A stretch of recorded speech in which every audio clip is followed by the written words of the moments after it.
systemic racism. You said you don't believe systemic racism I do not. At all in the U.S.? I do not. You don't think there's any systemic racism against African Americans in the United States? I will say it again. I do not. All right, this isn't believing in something like the tooth fairy. All right, it's about fact. He is wrong. It's not a matter of opinion. It's a matter of fact. Oh goody, another day talking about race.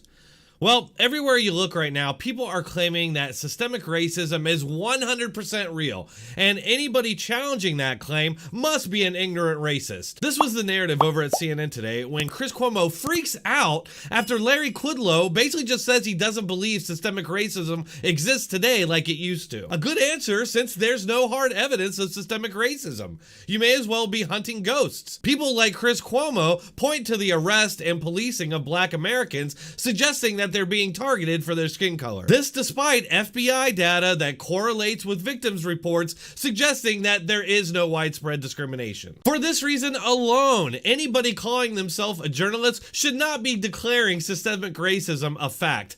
Not when there's so many other factors at play that should be considered. Sorry for the interruption, but just give me 30 seconds to tell you about this special deal for my subscribers. Let me show you all one of the things that's helping me to look better and feel great. Collagen may be the closest thing that we ever get to a real fountain of youth, and many health experts now agree consuming collagen is as crucial as it gets to renewing and revitalizing how you look and feel. So visit my page at www.healthwithdronetech.com and secure your supply of the best collagen on the market. To make his case, Chris Cuomo presented his damning evidence showing wealth disparities between white and Black Americans.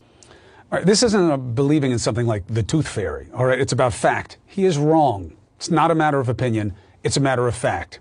The immediate proof is in the cabinet. Trump has one Black cabinet member and one Black domestic policy advisor. Kudlow's the president's economic advisor. So let's start with the economy. Oh, come on now, Chris. Systemic racism is real because Trump only has 2 Black cabinet members? There's 21 cabinet positions, and you need 2 or 3 Black Americans to fill those in order to be representative of their population size. Even Barack Obama only had 2 cabinet positions filled with African Americans. It is, however, true that Barack Obama had 2 non-traditional cabinet positions that he filled with Black Americans, but that's actually over-representation. So right off the bat, he's got some really flimsy evidence to back up his theory. White people make more money than blacks do, period. In fact, that fundamental divide is as wide now as it was the year Dr. King was shot. So much for Trump's economy being the best ever for Black people. Well, I guess that's that. So much for Trump, right? Oh wait, there's something kind of strange about that graph he presented. Well, would you look at that? It's showing the economic data from the Obama administration. Because, as we all remember, the left and their media were brutally critical of Barack Obama and his systemically racist economy.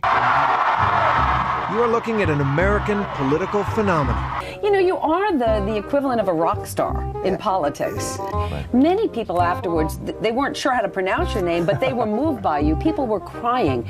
You tapped into something. You touched people. Feeling most people get when they hear a Barack Obama speech. I felt this thrill going up my leg, and that is an objective assessment. How does this feel of all the honors that have come your way, all the publicity?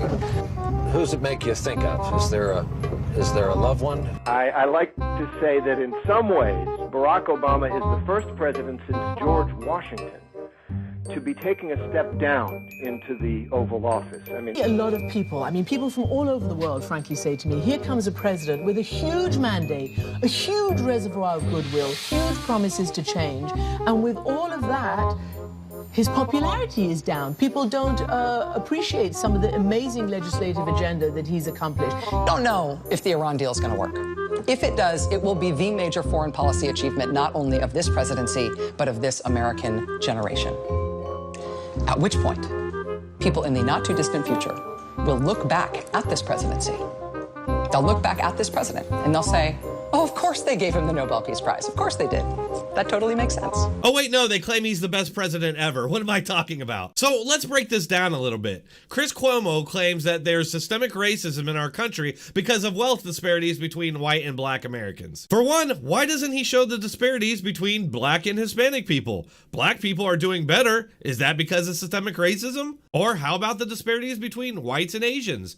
That's because if he did, it would blow a serious hole in his systemic racism conspiracy theory. Asian people are doing substantially better than whites in both wealth and education. If this country is systemically racist to benefit white people, it would seem that we're not doing it right. So clearly there are other factors at play here, but these partisan activists don't seem to ever look inward, always outward towards a scapegoat. And I'm not going to go too deeply into this because I've been talking about it for the last few videos, but broadly generalizing a whole group of people, white people, who constitute almost 200 million people in this country is about as racist as you can get. Brado wasn't done though, accusing Trump supporters of, quote, wanting to put down people begging for change. And Trump sees an opportunity to make everything that's happening there and really everywhere about his political opponents and their radical ranks.